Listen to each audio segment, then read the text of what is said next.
بسم الله الرحمن الرحیم. از حضرت عایشه رضی الله تعالی عنها روایت است: عن عائشه ام المؤمنین رضی الله تعالی عنها ان الحارث بن هشام رضی الله تعالی عنه سأل رسول الله صلى الله عليه وسلم فقال يا رسول الله كيف يأتيك الوحي؟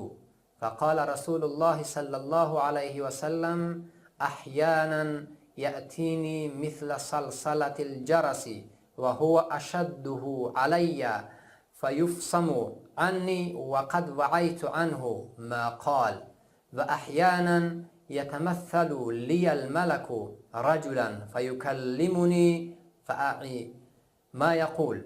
قال عائشة رضي الله تعالى عنها: ولقد رأيته ينزل عليه الوحي في اليوم شدة البرد فيفصم عنه وإن جبينه لا يتفسد عرقا.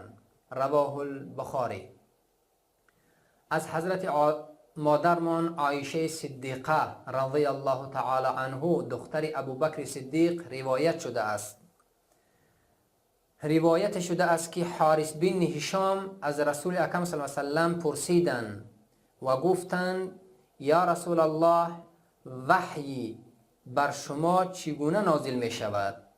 رسول خدا صلی الله علیه و سلم فرمودند: گاه مانند صدای زنگ، یعنی به صورت زمزمه نازل می شود.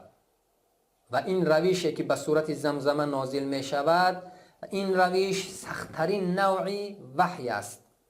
و پس از آن فرا گرفتن وحی این کیفیت خاتمه می‌یابد، یعنی خاتمه پیدا می‌کند. این سلسله الجرس بعد از گرفتن وحی تمام می‌شود و به پایان می‌رسد.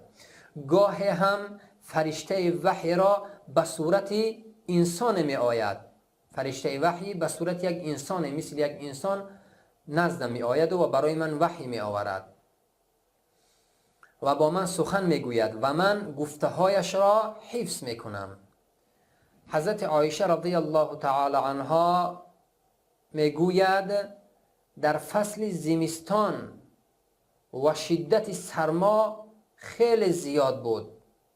شاهد نزول وحی بر پیامبر اکرم صلی الله علیه و سلم بودم، یعنی دیدم در ماهی که خیلی سختی، خیلی شدت سخت بود، سرد، یعنی سرما بود، خیلی خنکی سخت بود. در همین هنگام نبی اکرم صلی الله علیه و سلم را دیدم که بر اون وحی نازل میشد و در این هنگام چون وحی تمام میشد، پیشانی مبارک پیامبر اکرم صلی الله علیه و سلم خیس عرق میشدن، یعنی که پر از عرق میشدن. از پیشانی پیامبر اکرم صلی الله علیه و سلم عرقهای گهبر مانند از شدت وحی در همین حالتهای سردی، در ماهای سردی، از سنگینی وحی عرقها از پیشانی پیامبر اکرم صلی الله علیه و سلم میچکید و از آن عرقهایی که مثل چی مروارید بود سرازیر میشد از چهره پیامبر و از پیشانی پیامبر صلی الله علیه و سلم. این شدتی وحی بود که به پیامبر صلی الله علیه و سلم نازل میشد. این همون روشی سلسله الجرس بود، اون روشی که ملک